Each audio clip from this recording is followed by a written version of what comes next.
Olá, quinto ano. Sejam muito bem-vindos à nossa aula de hoje. A nossa disciplina hoje é Geografia, tá? Peguem um livro e vamos para a nossa aula de hoje, tá bom? Centro Educacional Sonho Dourado é a nossa escola. Geografia, como falei, é o nosso assunto. Sou a professora Cleia. Aula direcionada a vocês, alunos do quinto ano. Este assunto está na página 319 a 321. O nosso assunto é deslocamento de pessoas. Como é que se dá esse processo de deslocamento de pessoas? Nós já estudamos sobre distribuição atual da população pelo território. Nós já trabalhamos vários assuntos que também estão relacionados ao deslocamento de pessoas neste módulo, certo? E eu quero que vocês observem este mapa que está na página 319 aí do livro, ok? Tá.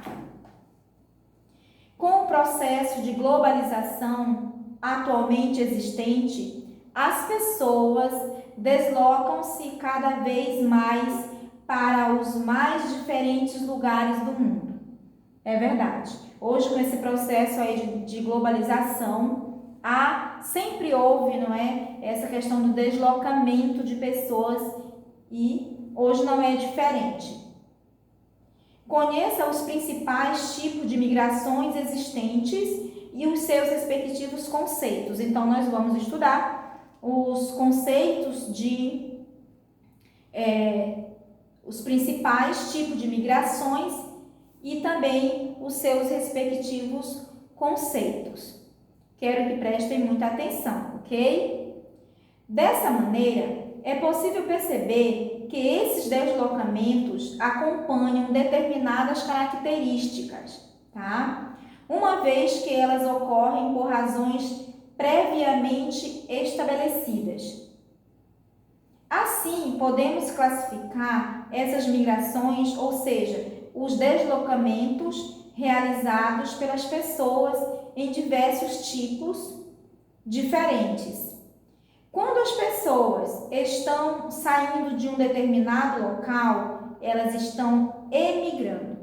Então, nós temos que saber o significado de cada uma dessas migrações, ok? Quando as pessoas estão saindo de um determinado local, elas estão emigrando. Então, se você sai de um local e vai ao outro, você está o quê? Emigrando.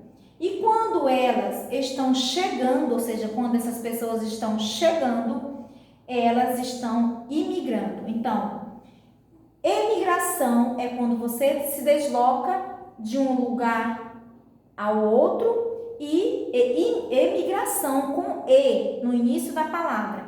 Emigração é quando quando as pessoas se deslocam de um lugar para outro. E quando essas pessoas estão retornando, quando elas estão voltando, elas estão aí imigrando. Então, se dá os dois processos. Emigrando se deslocando a tal lugar. E imigrando com I no início da palavra, elas estão chegando desses lugares, ok? Além disso, quando essa migração ocorre entre países diferentes, é chamada de migração externa.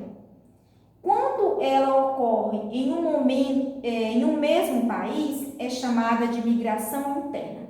Repetindo, quando essa migração, que foi essa que nós falamos, que é imigração quando está chegando, emigração quando está se deslocando.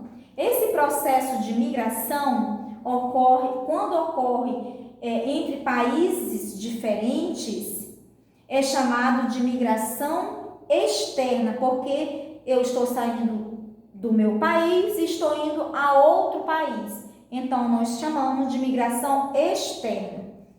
E quando essa migração ocorre em um mesmo país, nós chamamos de migração interna, porque é aqui dentro do país, ok? Vamos conhecer agora os principais tipos de migração existentes. Migração pendular. O que é migração pendular? É aquela que as pessoas realizam todos os dias quando vão de casa para o trabalho ou para a escola. Então, quando você se desloca da sua casa à escola, ou quando o seu pai ou sua mãe vai ao trabalho, quando eu venho ao trabalho, eu estou fazendo o quê? Uma migração pendular, certo? Funciona como um pêndulo que vai e volta para o local de onde veio, certo? Isto que é migração pendular. É você sair da escola, da sua casa, vir à escola, eu sair da minha casa, vir trabalhar, os seus pais ao sair de casa e trabalhar, então chama-se migração pendular, correto? Migração sazonal ou transumância.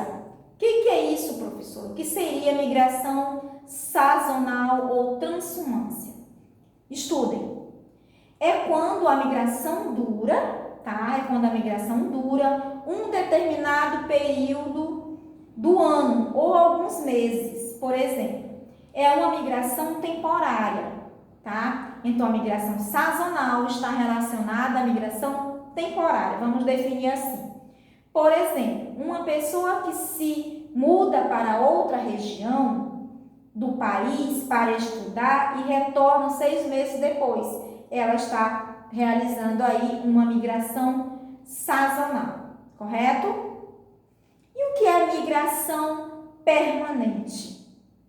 É quando há deslocamento e ele dura vários anos, certo? Ou um tempo indeterminado. Êxodo rural também nós vamos ver aqui. Então, migração permanente é quando há deslocamento, o deslocamento ele dura vários anos ou um tempo indeterminado. Então, você sai de uma cidade, da sua cidade, vai para uma outra cidade, você passa aí um certo tempo, tá? Então, este nome, essa migração se chama permanente, ok? Porque você passou aí um longo período nesse lugar. Êxodo rural, nós vamos também estudar o que é êxodo rural, que nós já vimos, mas vamos relembrar. Êxodo rural ou migração campo-cidade é a migração em massa dos trabalhadores do campo para as cidades, ok? Então, o êxodo rural é a migração, não é? Em massa dos trabalhadores do campo para as cidades. Chama-se êxodo rural. Acontecia muito isso. Migração cidade-cidade. O que é isso? Migração cidade-cidade. É quando ocorre um fluxo de pessoas migrando entre as diferentes cidades em um mesmo território. Então, nosso território nacional brasileiro, por exemplo, quando há um fluxo de pessoas migrando entre as diferentes cidades daqui do nosso território, quando há este fluxo de pessoas, nós chamamos aí de migração cidade-cidade, que acontece dentro do território. E o que é nomadismo? Vocês já ouviram falar nesta palavra, nomadismo? Pois é. É quando as pessoas se deslocam entre diferentes pontos, não tendo um local fixo de moradia. Compreender as migrações é importante, pois elas obedecem a algumas razões econômicas, sociais, naturais, evidenciando a existência de inúmeros outros fenômenos. Então, isto que é nomadismo. É quando as pessoas se deslocam entre diferentes pontos, tá? Não tendo um local fixo de moradia, onde eles ficam mudando, trocando de local, não é? Compreende as migrações, é importante, né? Compreender as migrações é importante porque elas obedecem a algumas razões econômicas, sociais, naturais e evidenciando a existência de inúmeros fenômenos. É importante nós repetir a questão do nomadismo. No Brasil, as migrações internas são frequentes. Nós sabemos disso, que desde o início houve muito migração, não é? No Brasil, as migrações internas são frequentes.